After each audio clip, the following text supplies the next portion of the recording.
I come into work today with sort of a bit of a heavy heart. I made the mistake of picking up the New York Times at the Charlotte airport yesterday. I was flying from Savannah to New York, and I had to go through Charlotte. And boy, oh boy, what a mess that is. I don't want to hurt anybody's feelings who live in or near Charlotte, but your airport is like a bomb went off in there. Seen those videos in India of all the people clamoring to get on a train?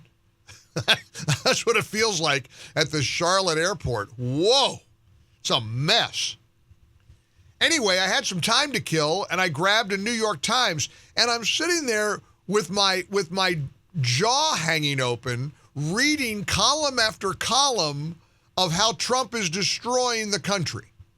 It's like they rounded up all their columnists, Maureen Dowd and David Brooks and Ross Douthat and all the star columnists, and just did a huge Never Trump edition. Here's why he's destroying democracy. Here's why he's destroying the media. Oh, he's going to defund PBS. I mean, watching them carry on about PBS and NPR losing a few percentage points of their budget. If they can't survive because they lose it's not even a predominant amount of money for them. And they're squealing like pigs. They're shrieking to the heavens, oh, democracy's coming to an end. We've got to provide NPR to rural West Virginia. My gosh. These aren't serious people, but they are very serious about opposing the Trump administration. And I suppose we knew we were in for that. But between the New York Times and 60 Minutes last night, evidently they did a whole hit piece on Trump, not a surprise. The media is, and I just wonder how much, I always wonder, and I ask you this question regularly, is it all performative? Do they really think that Trump wants to kill them? And you think I'm kidding when I use that term. Jasmine Crockett, whatever you think of her, has emerged as one of the stars of the Democrat Party. I mean, it's a little depressing, but it's true. Here she was on MSNBC. Check this out. We need to make sure that the American people are just as enraged as we all should be, right, because this administration is truly trying to kill us, it feels like. This administration is truly trying to kill us. Now, if you picked up the New York Times yesterday, you would be shattered because it's that bad. You should, I mean, and the cover of the opinion section of the New York Times was in a big red page. It was big red page by design, I can promise you. This is fire alarm, 10 alarm fire. And listen to the headline on the Sunday opinion section of the New York Times. Repress dissent, shatter precedents, dismantle oversight, bully the opposition, crush the institutions, seize executive power. The great Scott Jennings took that page and posted it and said, oh, I'm glad the New York Times finally figured out what the Democrats are up to. Because that sounds like the Democrat playbook, doesn't it? Listen to that headline again from the New York Times. Repress dissent. What do you think they did during the 2016 and 2020 elections?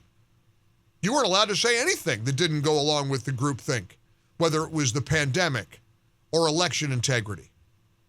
The Democrats mastered the repression of dissent. Shatter precedents. Oh, let's drudge up some expired misdemeanors, turn them into 34 felonies, and get a dopey New York jury to convict him. Yeah, that's called shattering precedents. Dismantle oversight. The Democrats have railed in favor of that for years and years. Bully the opposition. You think these are nice people on the left? You don't think they bully the people they oppose? What do you think it means to destroy somebody's car because you don't like Elon Musk? What do you suppose it is to burn down a building, a fast food joint, because there was a police shooting? What do you think they do? They're masters at bullying the opposition. Seize executive power. I mean, all this is the Democrat handbook. And yet the New York Times decides we're going to apply this towards Donald Trump. Incidentally, speaking of Jasmine Crockett, let's look at another doozy. Here's a flashback. For some reason, I don't know why this came across my feed. Oh, is this all in? Oh, it's all in her native tongue, right? Ilhan Omar. What? Ilhan Omar, cut 11. Here's Ilhan Omar. This is a clip talking about needing a government database to track white men. Now, keep in mind, Ilhan Omar, Jasmine Crockett, these are all stars of today's Democrat Party. This is the party of opposition. This is the party the New York Times and CBS and NBC and ABC, this is what the mainstream media supports. I would say our country should be more fearful of white men across our country, because they are actually causing most of the deaths within this country. And so if fear was the driving force of policies to keep America safe, Americans safe inside of this country, we should be profiling, monitoring, and creating policies to fight the radicalization of white men. Can you imagine a white politician of any party saying we ought to create a database of black men because of the crimes that black men commit in America? We know statistically, and I hate it, and there's a lot of reasons for it, but statistically, black Americans commit a disproportionate percentage of crime in this country. Think what would happen to a white politician who said we should create a database of black men because they're a threat to security and safety. That'd be their last day on the job. But when you're Ilhan Omar, you got cover. The New York Times won't denounce Ilhan Omar. CBS won't do a hit piece on Ilhan Omar, ever. But Donald Trump, here we are. And how bad is the media today? If I told you that CNN went and interviewed the cartel to ask them how they felt about Trump declaring the Mexican cartels terrorist organizations, would you believe me? Now, the answers are in Spanish, but the questions are in English, because I know you're sitting there thinking Gallagher has flipped his lid again. Mike has lost his mind. There's no way CNN went and interviewed a Mexican cartel member in Mexico to ask them how they felt about Trump declaring them a terrorist organization. Here's the clip. This man is talking to us on the condition we hide his identity and location. Can I pull up a chair? He says he produces fentanyl for the Sinaloa cartel. How safe or dangerous is this area to be in? En estos momentos todas las áreas son peligrosas. I mean, according to the Trump administration, you are a terrorist. I mean, the cartels have been labeled a foreign terrorist organization. What do you make of that? Está fea la situación, ¿verdad? Está fea la situación, pero pues todos tenemos que comer. What's your message to Donald Trump if he's watching this? Mi respeto, él tiene que según él, Golly, mejor I mean para, this is where we are. That's today's CNN. A CNN correspondent wanting to know what your message would be to Trump since he's declared you a terrorist organization. hard to avoid or escape the image of the phrase enemy of the people. So my question to you is a simple one.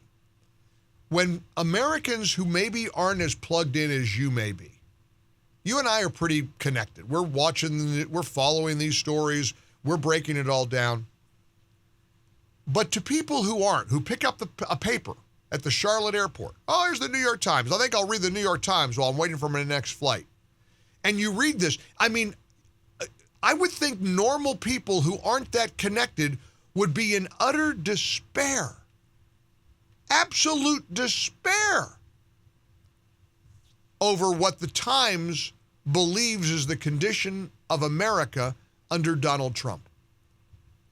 So my question to you is this: do they really believe it, or is it all performative? Is it all fake? Is it all for effect? Do you think when 60 Minutes does a whole segment and a whole show on Trump destroying democracy and ruining this country, we're a 5-alarm fire right now, do they really see it that way? Or are they just the loyal opposition and they think they've got to say it? This question haunts me because I just don't know. Maybe you do. 800-655-MIKE. Welcome in. We had a great event Thursday and Friday in Savannah, the Job Creators Network Summit and Gala. I'm so thankful to Alfredo Ortiz and Elaine Parker, and congratulations to a great event. Met a lot of members of our audience who went to the event as a result of our announcements. So many thanks to everybody who came up to say hi to me in Savannah. Savannah is a beautiful city. My gosh, I can't get enough of that place.